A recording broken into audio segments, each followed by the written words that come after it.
what specific trait, action, or inaction are you perceiving your mother-in-law or father-in-law displaying or demonstrating that you dislike, despise, or hate most?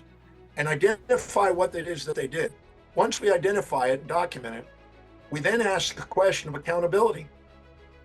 All right, Dr. Demartini, go to a moment where and when you perceive yourself displaying or demonstrating that same specific action or inaction that you perceive in them that you resented most. And at first you're going to say, no, I'm too proud to admit I do that. I don't do that. I don't do that. Look again. And they had to look at the form in which they were demonstrating the behavior. Once they go in there and identify where they did it and when they did it and who they did it to and who perceived them doing that, and they start to humble and realize, well, I'm judging them, but I'm doing the same thing, which is a moral hypocrisy. So then when they stop and they look and they own it until the quantity and quality are equal, which they think is no possible way at first, but once they hold themselves accountable and they see it, they sit there and they go, whoa, what I see in them is me. And the reason I'm not liking them is because I'm judging that in me. I'm feeling ashamed of that because I inculcated and injected some value of some moral hypocrisy from somebody else, mothers, fathers, preachers, teachers, conventions, traditions, or mores, and I'm told that I shouldn't be that way. So they're reminding of what I shouldn't be, but I've done it and I feel ashamed. Once you do that, you now ask another question. When they do that, how does it benefit you? What's the advantages that it's offering? How specifically is this a blessing in your life? So then what you do is you go in there and find out how did it serve you? And as you come up with the benefits, you go awakening, you bring unconscious information conscious, you start to see that there were benefits the whole time that you overlooked.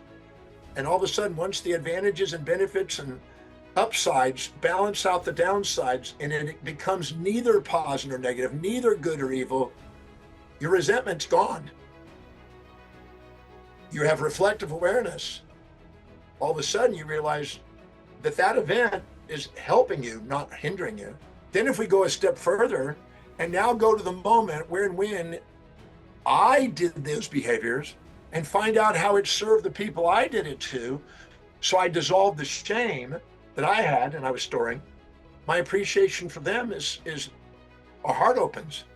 And I realized that, I'm sitting there judging them over something that I was judging myself.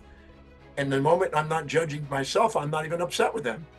And then if I go a step further and ask, where do I see this individual do the opposite behavior? So I break the labels that they're always that way. They're not always that way. They're a human being with both sides.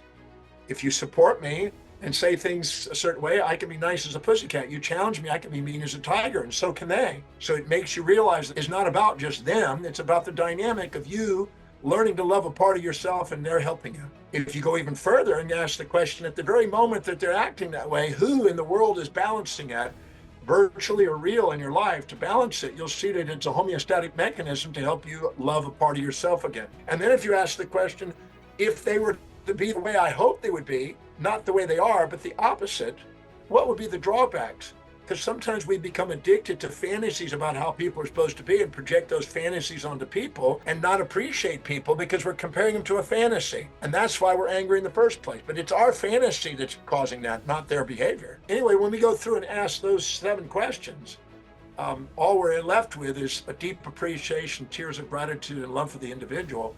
And when you love people for who they are, they turn into who you love. And so now you realize that it was all just an illusion and a perceptual imbalance,